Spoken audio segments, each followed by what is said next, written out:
Chelsea. This is my channel, The Fancy Hat Lady Reads. I am wearing one of my fancy booktube hats, and today is a sort of end of the year wrap-up of most of the graphic novels that I read in the entirety of 2022.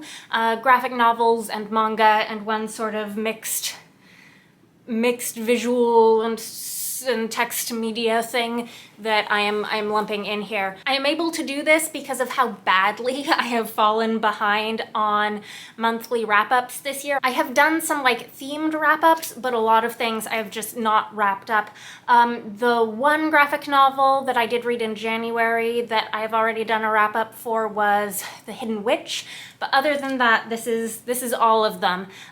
Some things I read for the Hugo Awards and a few other things as well. You may ask why I am doing this video of all things right now. That's a good question. The reason is that a bunch of these I have out from the library. Actually, all of them I have out from the library, and I've been renewing them incessantly to have them for a wrap-up. But I am in fact now out of renewals on some of them, and I do have to return them to the library before I leave town for Christmas. So I'm not going to go in chronological order of what order I read things in, because then I would be splitting up volumes where I read multiple volumes in one series. I want to talk about series as a whole, so I'm going to start with things of which there is only one volume, then I'm going to move on to the thing of which there is 2 volumes, and then finally the thing of which there is 3 volumes. So the first thing I have to talk about is the thing that I'm not totally sure quite belongs in a graphic novel and manga wrap-up, but it's pretty darn close, and that is this book. This is Tales from the Inner City by Shaun. If you're familiar with Shaun, he does a lot of heavily illustrated work, some of which is more graphic novel-ish and some of which is more sort of illustrated story-ish. Everything in this book falls more into the illustrated story-ish category with these full spread illustrations on different pages from the text. This is not quite the format I was expecting from this book. So I went into this having read and really enjoyed his similarly titled collection, Tales from Outer Suburbia. And Tales from Outer Suburbia has a really eclectic mix of type of formats for the stories, different lengths, different amounts of illustration, different ways of merging the illustration with the text. This is much more consistent. This is all one thing. These are very short flash fiction, mostly stories. Most of them are no longer than like 3 pages. Some of them are much shorter. Some of them are only like 1 paragraph. And the theme is animals in cities.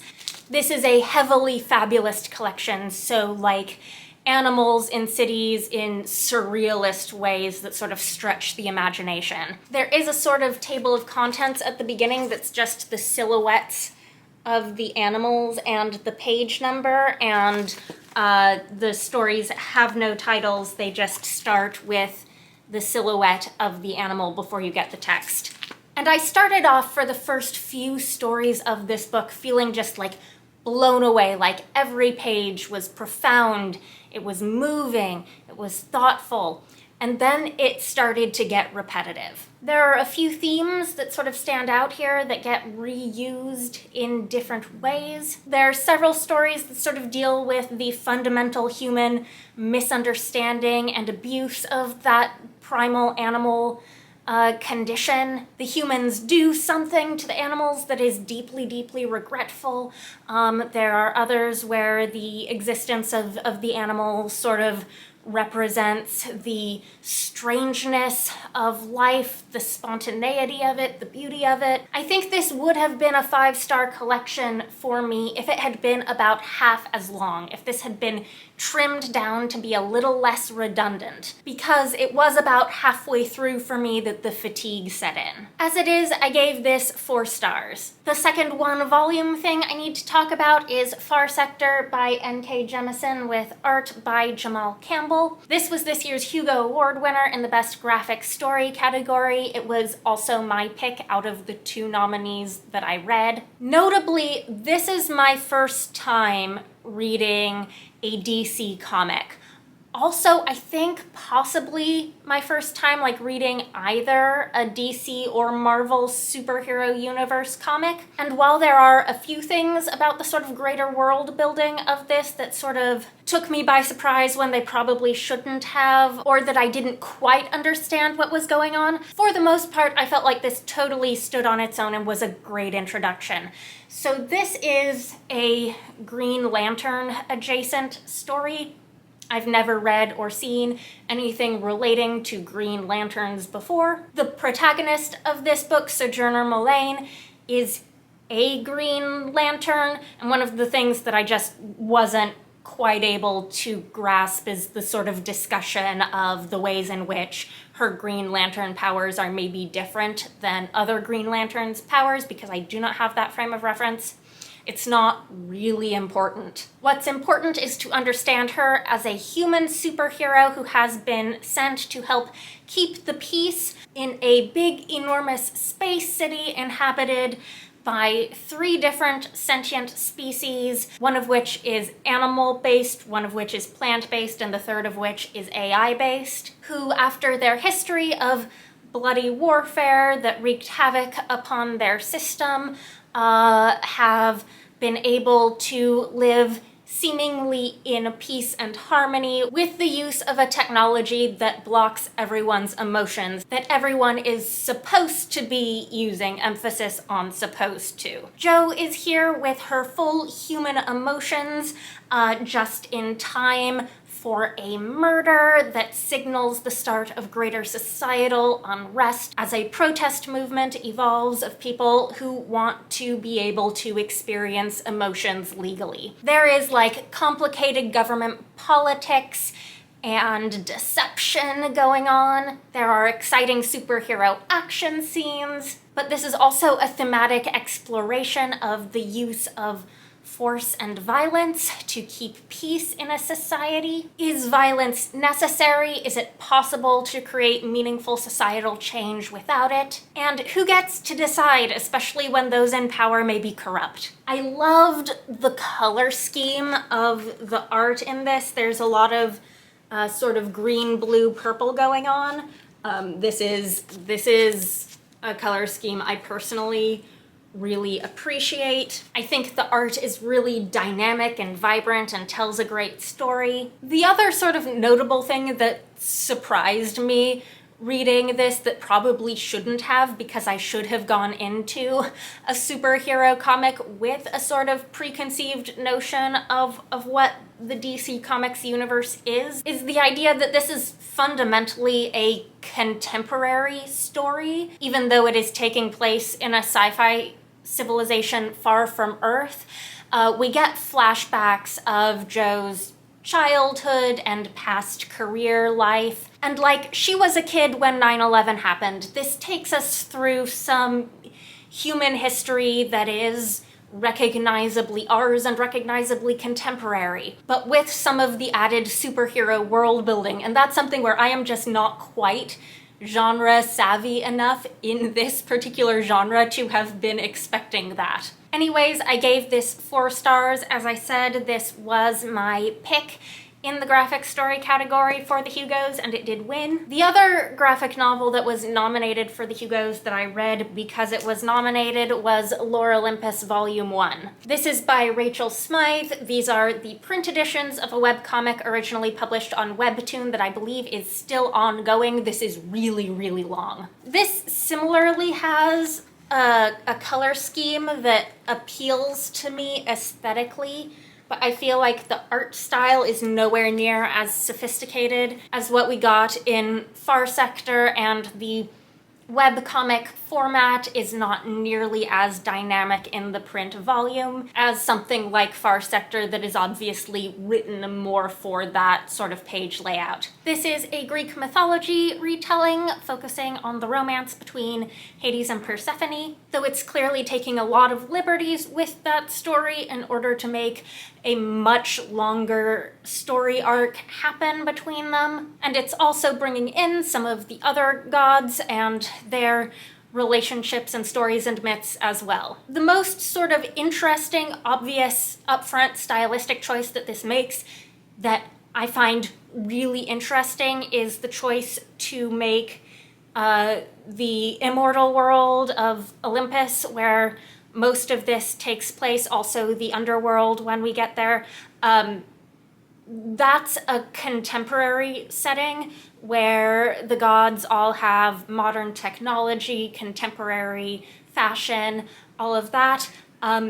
But the mortal world, from what little we see of it early on, is classical. That's classical Greece. I've read 2 volumes. I'm not totally sure I've read anything that felt like a reason why that choice was made, but I still find it very intriguing. The character designs are pretty simplistic. They're all sort of either sexy squishy blobs or sharp angles or some combination thereof. Each of the characters is sort of a monochrome color, like Persephone is all pink and Hades is all blue, and so a lot of the art that deals with their developing relationship uses a lot of these pinks and blues. But it also stood out to me that, like, that's also what Disney's Hercules did with the gods. They made them all these monochrome colors, and like Hades is blue, except in this one he is sexy and brooding and blue instead of like evil and blue. And I don't know if that's intentional, but once I saw it I couldn't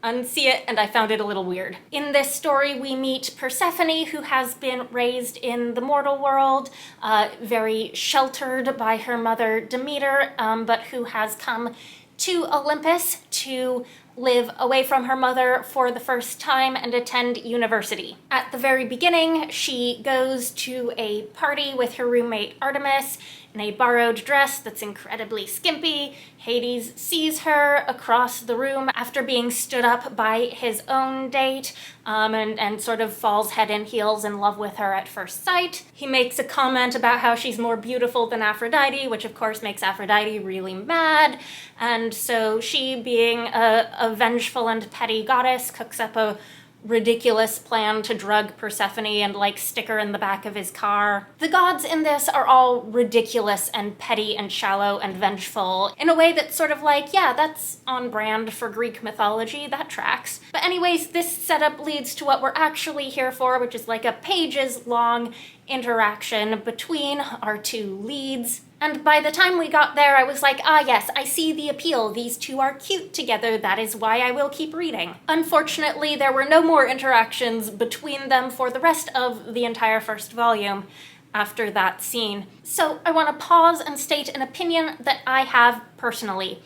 I think that stories about characters who are all gods and immortal and like super long-lived and super powerful, this can be, in fantasy fiction, a sort of safe sandbox to play around with some tropes like, you know, big age gaps in romance or power imbalance in a way that feels more kind of like safe wish fulfillment, obviously wildly unrealistic, more so than if you're taking on these tropes in something that's like contemporary fiction. So I want to acknowledge that that is the sandbox of tropes that this is playing in without like necessarily judging it for that. This volume, and I think each subsequent volume as well, does have a brief mention of content warnings at the beginning.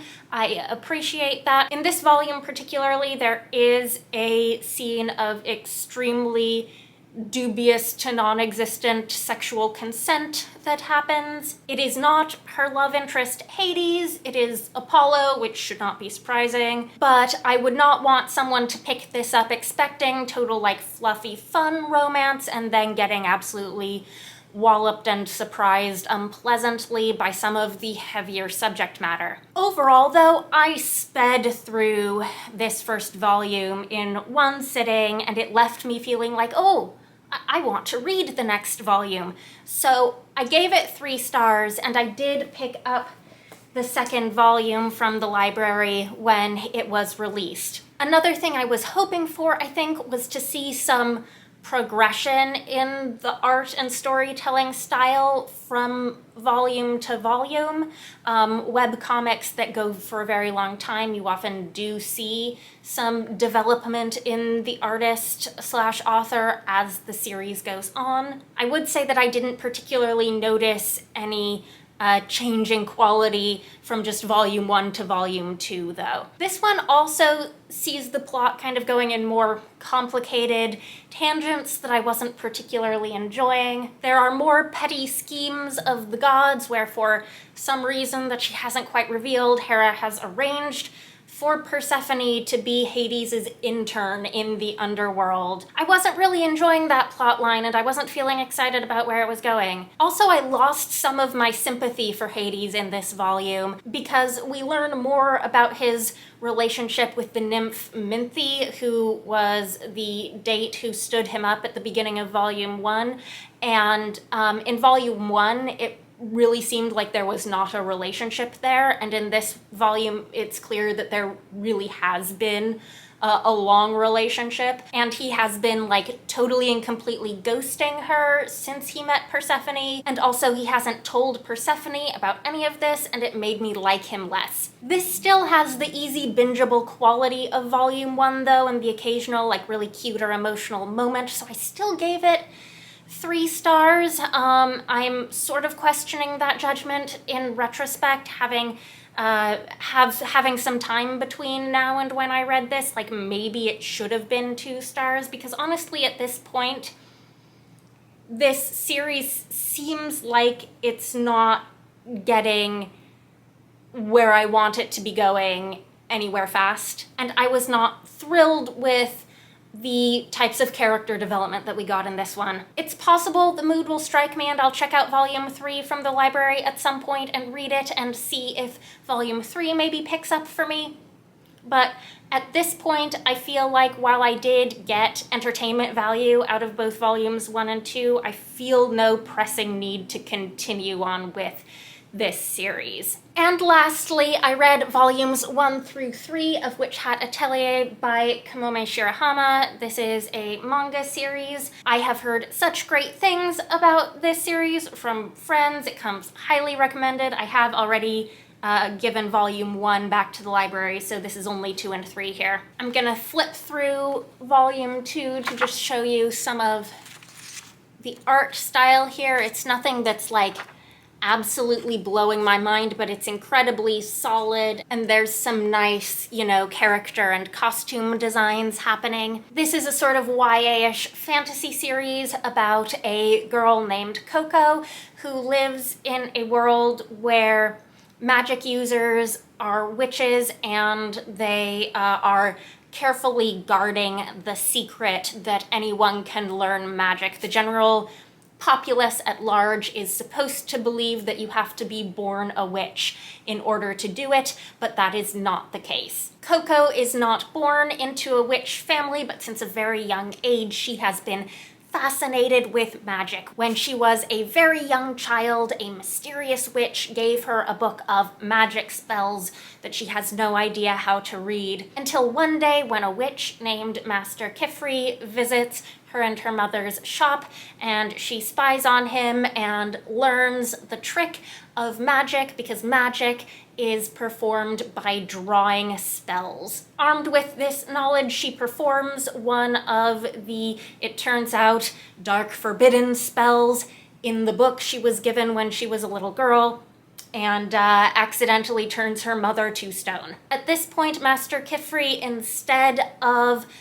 dutifully erasing her memory of magic as he should, decides to break all of the rules and take her in as an apprentice because he wants to learn about this book that she was given, and she wants to learn magic and find a copy of that book in order to learn how to change her mother back. I will say that so far I am not as deeply enthralled with this series as some of my friends are. I found the plot shenanigans of these first 2 volumes to be kind of generic and mediocre. Coco gets to know her 3 new fellow students and is introduced to the world and the ways of magic. She experiences an assortment of trials and perils that she has to make it through either by herself or with the help of her new friends. And meanwhile, in the background, there is this lurking question of who gave her that book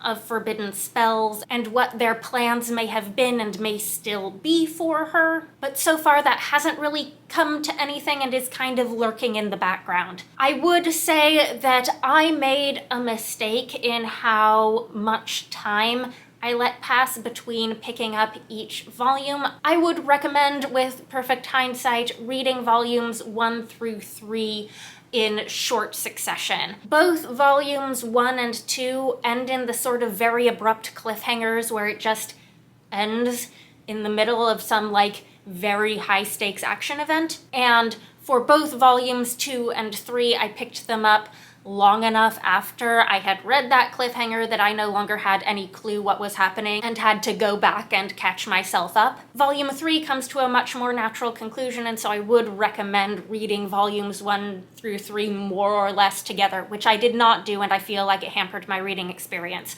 I gave each of these volumes 3 stars, but this is a series that I do think I am going to continue on with because I am curious about where this is going. Anyways, that is the end of all of the graphic novels that I read in 2022. Let me know, was 2022 a year when you read a bunch of graphic novels and manga, or not so much? For me, this was probably a kind of normal amount of graphic novels in proportion to other things that I read this year. Anyhow, I hope you're having a very nice day. That is all. Bye for now.